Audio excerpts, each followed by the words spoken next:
Më shumë se 45.000 libra vetëndihmues publikohen çdo vit. Mbi 200.000 podcaste mbi kategorinë e zhvillimit personal. Por po sikur t'ju thoja, se të gjitha zbehen në krahasim me zhvillimin shpirtëror që mund t'ju jap në jetën tuaj dhe besimin tuaj një libër i vogël. Vetëm 6 kapituj, 2000 fjalë dhe 20 minuta nga koha juaj, përsëri ndikimi i tij zgjat një jetë të tërë. Ai shpjegon në mënyrë të përmbledhur dhe të fuqishme se çfarë do të thotë të besoni dhe si të zbuloni thirrjen e Perëndisë për ju, si të gjeni qëllimin, të kapërceni pengesat, të lidheni me të tjerët, të gjeni jetën që doni, të duroni vështirësitë, të përjetoni plotësinë e jetës, dashurinë pa kufi dhe përfundimtarja, të jeni ai ndjekës i Krishtit që gjithmonë keni dashur të jeni. Bashkohuni me mua në fjalën e Perëndisë teksa gjejmë rrugën e vërtetuar për të ndërtuar besimin që lulëzon, ndikon dhe duron. Një besim që tregohet me sjellje. Gjithçka fillon me librin e Efesianëve. Pas pak në moment vendimtar. Kur kisha funksionon ashtu siç ai e ka projektuar që të funksionojë, me gjithë secilin që bën pjesën e tij, me pastorët që ndihmojnë njerëzit që të pajisen për të bërë punën e tyre, rezultati është se gjithë secili do ta njohë Perëndin, do ta njohë Jezusin më mirë se më parë.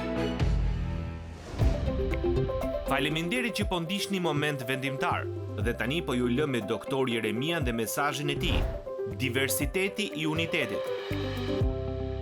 Kirurgu i Ohajos, Michael S. Kevick, ka shkruar një herë në një revistë mjekësore se kur po merrte në intervistë kandidat për stazhist kirurgjie, kualifikimet që po kërkonte, jo domosdoshmërisht ishin cilësitë që mund të prisni: inteligjencë të lartë, koordinim të shkëlqyer të dorës dhe të syrit, temperament të qetë apo edhe njohuri të thelluara mjekësore. Të gjitha këto cilësi kishin të bënin thjesht me talentin, tha Dr. Kevick. Por kualiteti që po kërkonte ai te një kandidat, mbi të gjitha të tjerat, ishte pasioni. Për shkak të pasionet që kanë njerëzit për përsosmërinë, publiku ka një respekt të madh për kirurgët, shpjegoi ai. Privilegji për të bërë një ndërhyrje kirurgjikale brenda trupit të njeriut ka tërhequr të rinjt më të mirë dhe më të shkëlqyer ndër breza. Një kirurgu me përjashtime të rralla i pëlqen vërtet që të kryej operacione. Një kirurg do t'i jap kujdes kirurgjikal në maksimumin e aftësive të tij apo të saj, njerëzve më pak të vlerësuar të shoqërisë ditën dhe natën, pavarësisht se sa orë ka punuar apo sa pacient ka vizituar. Një kirurg që punon brenda trupit të njeriut, shtoi ai, duhet ta shohë karrierën e tij në kirurgji si një përfshirje në dramën e madhe të punës në tempullin e Perëndisë. Pasioni, një zjarr në zemër, është ai që ndan një teknik të talentuar bisturie nga një shërues i vërtet. Kuptoni që sipas Pat Williamsit, pasioni është një dashuri e natyrshme, një entuziazëm, një fiksim për disa lloje gjërash të caktuara. Pasionet na mbërthejnë, na motivojnë, ato na ngacmojnë imagjinatën, na përkufizojnë se kush jemi. Në pjesën më të thellë të qenies sonë ne jemi pasionet tona, sepse pasionet tona janë gjërat që i dua më shumë në jetë. Pasionet tona na drejtojnë dhe i shpallin botës se kush jemi ne dhe se çfarë mund të bëjmë. Unë shpresoj që të ketë pak pasion që pluskon përreth jetës suaj për atë që bëni, sepse kuptoni që të gjithë ne, pavarësisht se kush jemi, qofshim të rinj apo pleq, meshkuj apo femra, pavarësisht se nga shprehardhja etnike vim, në fillesë Perëndia na ka dhënë dhunti. Ne kemi një dhunti, e dini se te Jakobi Bibla thotë se çdo gjë e mirë që na jepet dhe çdo dhuratë e përsosur vjen prej së larti dhe zbret nga Ati i dritave. Në shumë aspekte, të gjithë ne, qofshim të krishterë apo jo, jemi produkte të një Perëndie të madh dhe bujar. Prandaj edhe përpara se të vim te Krishti, edhe përpara se të dimë për Krishtin, ne lindim në këtë botë me një dhunti nga Perëndia dhe ai na jep të gjithë talentet, gjithë secili ka diçka nga Perëndia, me të cilën ai na ka pajisur. Por për shkak se na është dhënë një dhunti që në lindje, ne nuk duhet të habitemi se kur kemi ditëlindjen e dytë si të krishterë, Perëndia na jep një tjetër dhunti. E dinit këtë? 1 Pjetri 4:10 na e thot kështu: Gjithë secili le ta vërë në shërbim të tjetrit dhuntin që ka marrë, si kujdestar të mirë, të hirit, të shumëfarshëm të Perëndisë. Ndërsa ekzistenca juaj aktuale është një dhuratë nga Perëndia dhe nëse jeni të krishterë, ju është dhënë një dhuratë e veçantë, mund të jeni plotësisht të pavetëdijshëm se sa të talentuar mund të jeni ju. Jo të gjithë fëmijët e Perëndis kanë pasion që të zbulojnë dhuntitë e tyre të veçanta dhe disa që e dinë se cila është dhuntia e tyre nuk kanë pasion për ta zhvilluar atë. Dikush ka thënë se talenti dhe aftësia është dhurata e Perëndis që na jepet ne. Dhe ajo që bëjmë me talentin dhe aftësinë tonë është dhurata jonë për Perëndin. Kjo është e vërtetë për të gjithë ne, pavarësisht se kush jemi. Ndërsa vazhdojmë studimin tonë të Efesianëve 4 sot, do të shohim se si Perëndia e ka pajisur çdo njeri në trupin e Krishtit me një dhunti të veçantë dhe unike, dhunti që është thelbësore për shëndetin dhe rritjen e kishës. Së pari, duke filluar nga vargu 7 i Efesianëve 4, ne lexojmë që Perëndia i siguron këto dhunti. Na thuhet po se cilit nga ne ju dha hiri sipas masës së dhuntisë së Krishtit. Tani, fjala po është në fillim të kësaj pjese për të na ndihmuar të kuptojmë se kemi një kontrast. Vargjet 1 deri në 6 na flasin për unitetin e trupit, kurse në vargun 7 fillon një pjesë që flet për diversitetin e trupit. Dhe diversiteti nuk zhbëhet nga uniteti, as uniteti nga diversiteti, ata i përkasin njëri tjetrit. Kisha është e unifikuar për shkak se është e përbërë nga një grup njerëzish që kanë dhunti të ndryshme, por bëhen bashkë në unitet për një qëllim qendror. 1 Korintasve 12:4 deri në 6 është një pasazh kyç. Ka larmi dhuntish, por i njëjti frym. Ka edhe larmi shërbimesh, por i njëjti Zot. Dhe ka larmi veprimtarish, por është i njëjti Perëndi i cili i bën të gjitha gjërat në të gjithë. Ne jemi në unitet dhe kemi diversitet. Diversiteti ynë siguron unitet për shkak se gjithçka është në emër të Krishtit. Ne jemi në Krishtin. Biblia na mëson se Jezusi u jep dhunti shpirtërore gjithë secilit prej nesh kur ne shpëtohemi. Është diçka e padukshme, ne nuk jemi të vetëdijshëm për këtë, por gjithsesi është e vërtetë. Dhe një dhunti shpirtërore, sipas asaj që e kuptoj unë nga e vërteta, është një aftësi hyjnore që Perëndia u jep të krishterëve me qëllimin për t'i dhënë lavdi Perëndis dhe për të shërbyer të tjerëve. Më lejoni që të ndaloj pak këtu dhe t'ju them diçka për cilën e vrasim mendjen ndonjëherë, si i shërbejmë Perëndis, ai është në qiell kurse unë këtu poshtë. Po Biblia na mëson se ne i shërbejmë Perëndis duke u shërbyer të tjerëve. Sa herë ja keni bërë këtë vëllezërve të mi, këtë ma bët mua. A doni të shërbeni Perëndis, duhet të zbuloni të shërbeni njerëzve, kështu i shërbeni Perëndis. Dhuntit shpirtërore që marrim kur shpëtohemi nuk janë domosdoshmërisht të njëjta me talentet me të cilat kemi lindur. Ndonjëherë janë në të njëjtin kanal, në të njëjtën rrugë, ne kemi lindur me një talent për shembull të dim të flasim mirë, atëherë mund të bëhemi predikues, ju mund të jeni një predikues. Por çështja është se kur merr një dhunti shpirtërore nga Perëndia, ajo mund të jetë ndryshe nga ajo që ti ke. Kam parë njerëz që kanë marrë dhunti nga Perëndia, që kanë qenë vërtet të mahnitshme sepse nuk përputheshin me asgjë që njihja për atë njeri, përpara se t'i jepeshin ato dhunti. Tani, Biblia na thot se ekzistojnë 19 dhunti shpirtërore individuale që mund i kemi ne si krishterë. Nuk do t'i shtjelloj të gjitha këto, prandaj nuk do të bëj një mesazh me 19 pika, jam i sigurt që do të jeni të lumtur për këtë. Por më lejoni t'ju tregoj se ku mund ta gjeni këtë listë. Këtu tek Efesianëve 4, tek Romakëve 12 dhe tek 1 Korintasve 12, çdo i krishter ka të paktën një nga këto dhunti shpirtërore që janë përmendur në këtë listë. 1 Pjetri thot, gjithë secili le ta vërë. Në shërbim kjo do thot se gjithë secili e ka një dhunti. Gjithë secili le ta vërë në shërbim të tjetrit dhuntin që ka marrë, si kujdestar të mirë të hirit të shumëfarshëm të Perëndis. Disa besimtar kanë më shumë se një dhunti. Unë kam njohur disa njerëz që kanë shumë dhunti dhe janë njerëz të mahnitshëm. Perëndia u ka besuar atyre më shumë se një dhunti. Po ju them edhe një të vërtetë tjetër. Biblia thot se kur Perëndia na jep dhunti, ai gjithmonë na jep hirin që shkon bashkë me këto dhunti. Këtë na thot pasazhi. Në fakt tek Efesianëve 4 na thuhet se hiri i Perëndis është i mjaftueshëm për dhuntin që kemi marrë. Ja që kuptim ka kjo. Sa më shumë dhunti që të keni, për aq më shumë hir keni nevojë. Me sa më shumë dhunti ju ka krijuar Perëndia për t'i shërbyer atij, për aq më shumë hir keni nevojë që t'i shfaqni këto dhunti në frymën e përulësisë.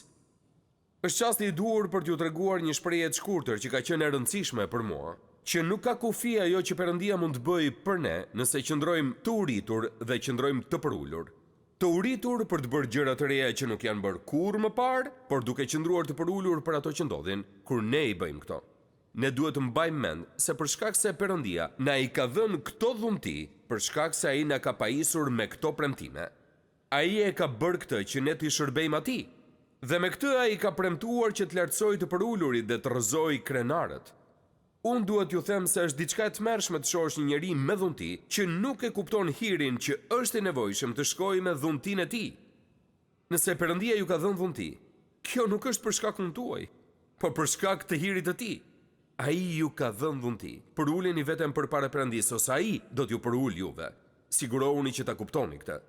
Pra Perëndia i siguron këto dhunti dhe vini re çmimin e dhuntive. Pali e thekson Krishtin si dhënësin e dhuntive shpirtërore dhe në vargjet 8 deri në 10 ai ndalon për të reflektuar se pse ky dhurues ka të drejtën për t'i dhënë dhuntit krishterëve. Tani ja se cila është një nga këndvështrimi ynë, një nga pasazhet më të vështira që do të lexojmë ndonjëherë. Unë do ta lexoj dhe kur të mbaroj do ta kuptoni se për çfarë kam fjalën.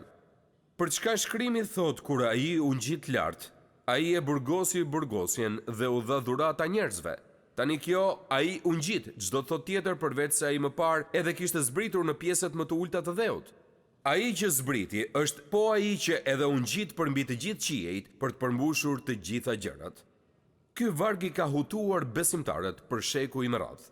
Ndonjëherë është e vështirë të ndjekësh argumentin e Palit. Ju lutem mbani mend se këtë po e lexojmë në shqip, si një përkthim nga gjuha greke dhe sa prej jush e din se shpesh është e pamundur të përkthesh një gjuhë në një gjuhë tjetër në atë mënyrë që kuptimi i plotë i gjuhës origjinale të kuptohet, prandaj duhet që të gërmojmë vërtet më thellë. Më lejonin t'ju tregoj se çfarë po ndodh në këtë pasazh. Së pari është një premtim në Dhjatën e Vjetër. Pali, mësues i mjeshtër, citon një pasazh shumë të vështirë nga Dhjata e Vjetër. Shikoni nëse e mbani mend dhe nëse ju duket i njohur ky. Psalmi 68:18 thot: Ti je ngjitur lart, ke burgosur robërin, ke marrë dhurata nga njerëzit, edhe nga rebelët, me qëllim që ti o Zot Perëndi të mund të qëndrosh atje.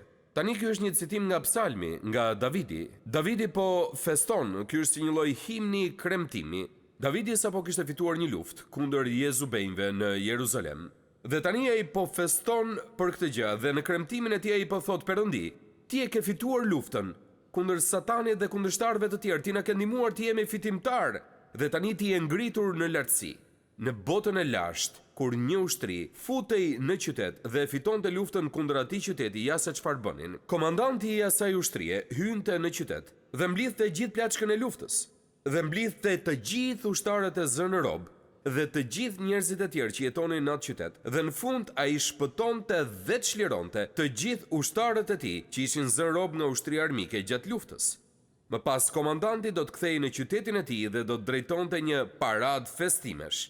Ushtria do të marshonte përmes qytetit të tyre për të paraqitur rezultatet e fitores, plaçkën e luftës, robrit që kishin kapur në betejë dhe robrit e tyre që ata i kishin çliruar. Pikërisht këtë nënkupton shkrimi kur na thot ke burgosur robërin. Pali përdor këtë motiv shumë të njohur për të ilustruar atë që bëri Krishti. Ai erdhi në tokë dhe mundi armiqtan, mëkatin, Satanin dhe vdekjen. Ai doli fitimtar mbi të gjithë ata dhe pastaj u rikthye në qiell si një mbret fitimtar dhe bëri paradë përpara gjithë ushtrive të qiellit me plaçkën e tij të luftës. Dhe tek Kolosianëve 2:15 na thuhet, dhe mbasi i zhveshi pushtetet dhe principatat, ua tregoi sheshit njerëzve duke ngadhënyer mbi ata në të. Do t'ju pëlqente të kishit qenë aty për ta parë atë paradë, kur Jezusi rikthehet nga fitoria e tij mbi Satanin, mëkatin dhe vdekjen, dhe kremton me një fitore triumfuese. Vini re provën e Dhjatës së Re që vjen më pas. Tani këtë referencë të Dhjatës Vjetër Pali e aplikon për Krishtin në Dhjatën e Re, duke bërë këtë pyetje. Tani kjo, thot ai në vargu 9, ai u ngjit. Çdo të thot tjetër përveç se ai më parë edhe kishte zbritur në pjesët më të ulta të dheut. Ai që zbriti është po ai që edhe u ngjit përmbi të gjithë qiejt për të përmbushur të gjitha gjërat.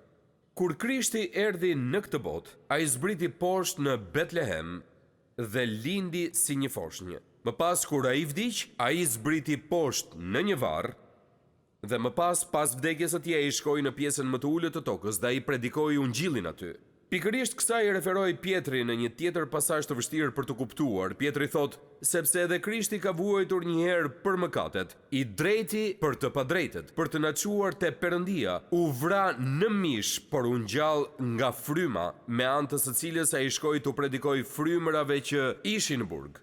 Sipas Pietrit, Jezusi u vra në mish, por ai u ngjall nga fryma dhe më pas predikoi.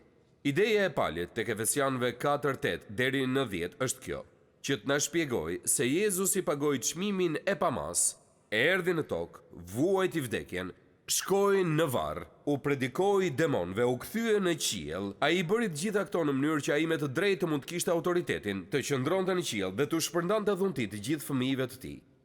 Por dikush mund thot, po unë kam një dhunti shpirtërore, por nuk është kaq e rëndësishme. Dua t'ju them se është e rëndësishme. Shpëtimtari ton ju desh që të bënte një përpjekje të paimagjinueshme që ai të vinte dhe të na sillte këto dhunti në mënyrë që ne t'i shërbenim atij. Këto dhunti na janë dhënë nga Perëndia, ato janë blerë për ne me anë të vdekjes, varrimit, ringjalljes dhe ngjitjes në qiell të Jezus Krishtit. Kemi thënë se Perëndia i siguron këto dhunti, folëm për çmimin e dhuntive, tani le të përqendrohemi te qëllimi i tyre. Pse Perëndia u ka dhënë dhunti shpirtërore fëmijëve të tij? Pse na duhen ato? Pali përgjigjet kësaj pyetje në vargjet 11 dhe 12. Ja se që thot ai, dhe ai vet i dha disa si apostoj, të tjerë si profet, të tjerë si ungjilltar, dhe të tjerë si barinjë mësues për përsosjen e shenjtorëve, për veprën e shërbimit dhe për ndërtimin e trupit të Krishtit. Tani më ndiqni pak. Bibla thot se ne kemi nevojë për këto dhunti që kisha të mund të funksionojë. Tani Jezus i thot se na i dha disa dhunti për themelimin e kishës. Vargu 11, dhe ai vet i dha disa si apostoj, të tjerë si profet. Jam i sigurt se si unë edhe ju keni parë njerëz në televizor që e quajnë veten apostull filani. Kjo mund të jetë diçka e bukur për ta bërë, por sot nuk ka apostoj. Nuk ekzistojnë apostujt e sotëm, sepse ja se cili është kualifikimi për qenë apostull sipas djatës së re. Apostujt duhet ta kishin parë Krishtin e ringjallur, duhet ishin dëshmitar të ringjalljes dhe duhet të kishin aftësinë për të bërë shenja dhe mrekulli, dhe ata ju dhan kishës për themelimin e kishës. Pse ishte nevojshme kjo? Shkrimi nuk ishte plotësuar ende. Perëndia na dha apostoj dhe ai na dha profet, që profetizuan fjalën e Perëndisë. Pra, dhuntit e apostojve dhe dhuntia e profetëve janë dhunti themelore. Profetët janë zëdhënës apo përfaqësues për Perëndin. Ata treguan atë që thoshte Bibla dhe çfarë nën kuptonte ajo, ata profetizuan të ardhmen. Me fjalë të tjera, apostujt dhe profetët ju dhan kishës për të na ndihmuar që të fillonim. Ata ishin pjesë themelore në atë çast. Ata nuk janë të pranishëm në kishën e sotme 2000 vjet më vonë, sepse ne nuk po punojmë më me themelin. E kuptuat? Prandaj nëse mendoni se njihni ndonjë apostull, i jepini një përqafim, por mos e quani apostull, sepse nuk po thoni të vërtetën. Tani kisha është themeli i apostujve dhe i profetëve, dhe me qira fjala me i cili është ky themel është Bibla. Për shkak të apostujve dhe profetëve, ne kemi çdo gjë që ata duan që dim për këtë libër, prandaj themeli i kishës kryesisht është fjala e Perëndisë. E kuptuat? Apostujt në Dhjetën e Re, profetët në Dhjetën e Vjetër. Kjo është Bibla, themeli i kishës. Me qira fjala për këtë ne mësojmë në kishë. Ky është themeli ynë. Dhe pastaj ai thot se janë disa dhunti për formimin e kishës, dhe ai vet i dha të tjerë si ungjilltar dhe të tjerë si barinjë mësues. Në Dhjetën e Re, ungjilltarët shkonin dhe predikonin lajmin e mirë. Filipi në librin e Veprave është ilustrimi. Ata ishin të pajisur në mënyrë hyjnore për të fituar të humburit. Ata i kuptonin pyetjet që kishin mëkatarët, dhe atyre ju dha mundësia për të predikuar ungjillin e Jezusit. Në vargun 12, ai thot se Perëndia na jep dhe unë besoj se fjala bari dhe mësues shkojnë bashkë, bari viz mësues. Këta janë njerëz që mësojnë fjalën e Perëndisë dhe kujdesen për grigjen.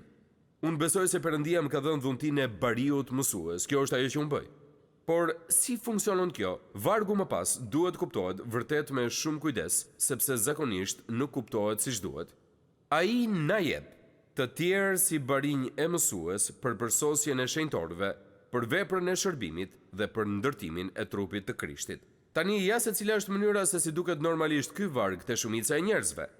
Ai vet na dha disa që të ishin apostoj, disa profet, ai na dha disa ungjilltar dhe disa barinj mësues, të pajisnin shenjtorët, të bënin punën e shërbesës dhe të udhëzonin moralisht trupin e Krishtit. Kjo është mënyra si e lexojnë njerëzit të varg. Me fjalë të tjera, unë jam pastori, unë duhet i pajis shenjtorët të bëjnë punën e shërbesës dhe të udhëzojnë moralisht trupin e Krishtit. Njerëzit që e besojnë këto zakonisht erojnë, sepse kjo nuk është ajo që vargu thot. Më lejoni t'ju lexoj mënyrën si është ndërtuar ky varg për përsosjen e shenjtorëve në mënyrë që ata të mund të bëjnë veprën e shërbimit dhe për ndërtimin e trupit të Krishtit. Puna ime është që të mësoj dhe të pajis njerëzit që janë në kishë në mënyrë që ata të marrin mantelin dhe të bëjnë veprën e shërbimit, dhe në këtë mënyrë lulëzon një kishë. Kishat nuk rriten nga jashtë brenda, ato rriten nga brenda jashtë, përmes dhuntive të njerëzve që janë në kishë. Është diçka e mahnitshme dhe çdo vit që unë bëj këtë më duket më e mahnitshme. Mendojeni si një orkestër të mrekullueshme. Perëndia na ka dhënë këtë diversitet të mrekullueshëm që ne të mund të funksionojmë dhe të prodhojmë diçka të bukur. Gjithë secili po luan në instrumentin e tij, por të gjithë në armoni. Dhe Jezus Krishti është dirigjenti i madh me qëllimin ton të madh, lavdinë e Perëndisë. Kjo është në të vërtetë kisha. Kjo është ajo që bëjmë ne. Çfarë emocioni është të jesh pjesë e diçkaje si kjo? Pra Perëndia ka siguruar dhuntit, kemi çmimin e dhuntive, qëllimin e dhuntive, tani cili është synimi. Çfarë ndodh kur një kish funksionon në këtë mënyrë? Për çfarë duhet të kërkojmë, si duhet të kuptojmë se po e bëjmë këtë apo jo? E po, mos u habisni, por pali këtu përmend sërish fjalën unitet. Ai thot derisa të arrijmë të gjithë te uniteti i besimit. Përdoreni atë dhunti që Perëndia ju ka dhënë bashkë me të tjerët dhe shihni se si zhvillohet uniteti i besimit. Besim është shkrimi, besim është ajo që ne besojmë, derisa vim te uniteti i besimit. Pastaj ai thot se jo vetëm që prodhon unitet, por prodhon dhe intimitet. Arsyeja e dytë sepse Perëndia i jep dhunti shpirtërore kishës, gjendet në vargun 13 derisa të arrijmë të gjithë te uniteti i njohjes së birit të Perëndisë. Fjala njohjes këtu është e rëndësishme, ka kuptimin që jo vetëm të njihemi me dikë, por edhe të kemi njohuri të thellë dhe të vazhdueshme për atë person. Biblia thot se si të krishterë ne duhet të përkushtojmë veten me një intensitet për të njohur Jezus Krishtin. Ne duhet jemi të pasionuar për këtë, jo thjesht që të dimë për të. Jo thjesht që të njohim se kush është ai, por që ta njohim atë në mënyrë vërtet personale. Si mund ta njohim atë? Ne mund ta njohim atë përmes studimit të fjalës së Perëndisë. Ne mund ta njohim atë përmes lutjes. Unë besoj se edhe dhimbja dhe vuajtja janë gjithashtu mjete që Perëndia na jep në mënyrë që ne ta njohim atë. Dhe Biblia thot se kur kisha funksionon ashtu siç ai e ka projektuar që të funksionojë, me gjithë secilin që bën pjesën e tij, me pastorët që ndihmojnë njerëzit që të pajisen për të bërë punën e tyre, rezultati është se gjithë secili do ta njohë Perëndin, do ta njohë Jezusin më mirë se më parë. Dhe pastaj Biblia thot se jo vetëm kemi unitetin dhe intimitetin, por kemi dhe pjekuri. Pali e mbyll vargun 13 duke na kujtuar që ne duhet të arrijmë te një njeri i përsosur në masën e shtatit të plotësisë së Krishtit. Në thelb, ajo që Krishti kërkon nga të gjithë ne në kishë është që ne të rritemi dhe të bëhemi si Krishti. Perëndia i plotfuqishëm kërkon që unë dhe ju të rritemi, kërkon që ne të jemi në atë vend ku nëse kthejmë kokën pas, të mund të shohim përparim në ecjen tonë shpirtërore. Na thotë se duhet të bëhemi njerëz të përsosur, jo të përsosur pa mëkat, por nën kupton që të jemi të pjekur. Sa prej jush e din se nuk mund të jesh një krishter i pjekur nëse nuk i shërben Zotit. Arsyeja tjetër që kemi dhunti shpirtërore në kish është që ne të kemi qëndrueshmëri. Vini re vargun 14. Që të mos jemi më foshnja, ose mund të kishte përdorur bebe, që të mos jemi më foshnja, të lëkundur dhe të transportuar nga çdo ere doktrinës, nga mashtrimi i njerëzve, nga dinakëria e tyre nëpërmjet gënjeshtrave të gabimit. Po ju tregoj diçka që e di, jo sepse thjesht është në Bibël, por e di nga përvoja ime personale. Satani na është vënë pas. Ai nuk është me ne, ai është kundër nesh. Ai kërkon që të na shkatrojë, ai kërkon të shkatrojë ndikimin ton. Ai kërkon që të na nxjerrë nga loja dhe të na çojë në rrugë që nuk kanë asnjë kuptim. Dhe është vërtet i Zoti për këtë. Këtu në Bibël na thuhet se ai përdor dinakërinë njerëzore. Fjala dinakëri në gjuhën greke është fjala kubia, është fjala nga vjen fjala kub.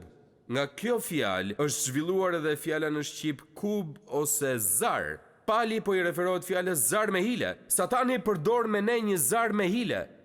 Ai e hedh zarin dhe e di se çfarë do të bjerë dhe ai po përpiqet na mashtrojë. Le të shohim fjalët e përdorura këtu: mashtrim, dinakëri. Kështu punon Satani.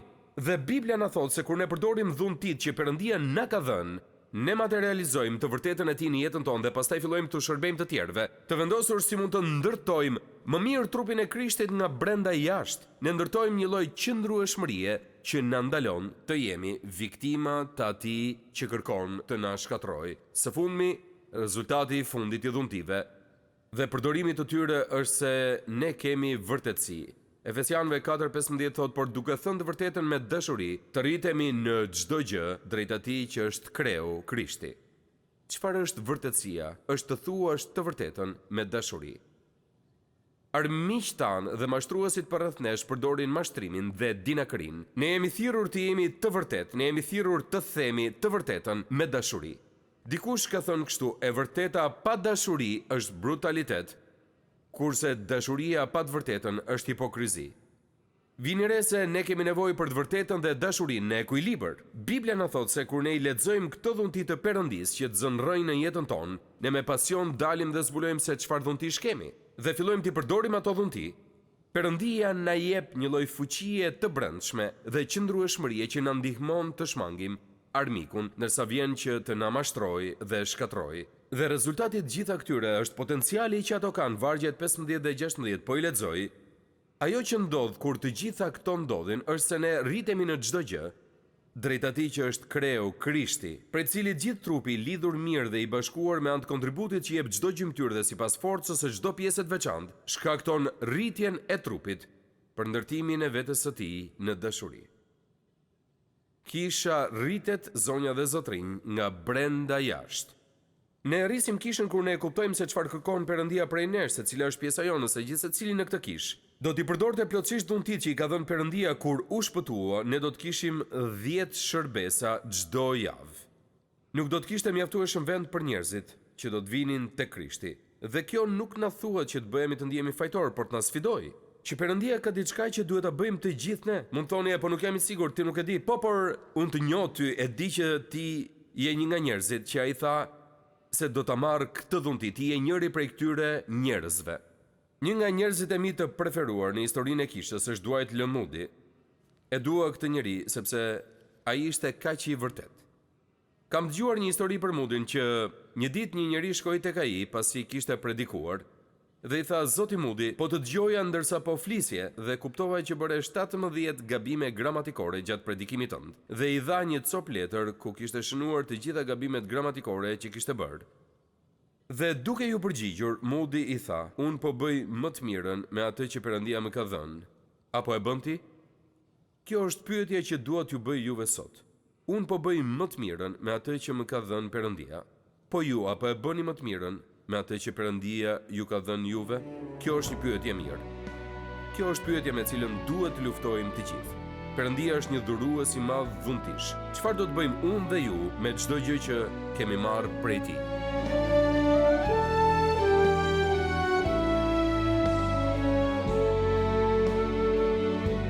Faleminderit që ishit me mua sot në moment vendimtar. Sa më shumë që e studiojmë fjalën e Perëndis, aq më shumë e kuptojmë që Perëndia ynë i dashur dëshiron të ketë një marrëdhënie personale me gjithë secilin prej nesh. Nëse ju do doni që të filloni një marrëdhënie me të, hapi i parë është që të pendoheni për mëkatin tuaj dhe t'i kërkoni Jezus Krishtit që të bëhet Zoti dhe shpëtimtari juaj. Sapo ta merrni këtë vendim për të pranuar dhuratën e Perëndisë për shpëtimin, do të fillojë udhëtimi juaj me Perëndin si një krijesë e re në Krishtin. Nëse sot e keni marrë këtë hap besimi, ju inkurajoj që ta ndani vendimin tuaj me të krishterë të tjerë në një shërbes të besueshme apo të një kishë zonës, dhe që të vazhdoni të rriteni në besimin e sapo gjetur. Perëndia ju bekoft, ndërsa filloni ecjen tuaj me Perëndin. Pres me padurim që të shihemi herën tjetër këtu në moment vendimtar.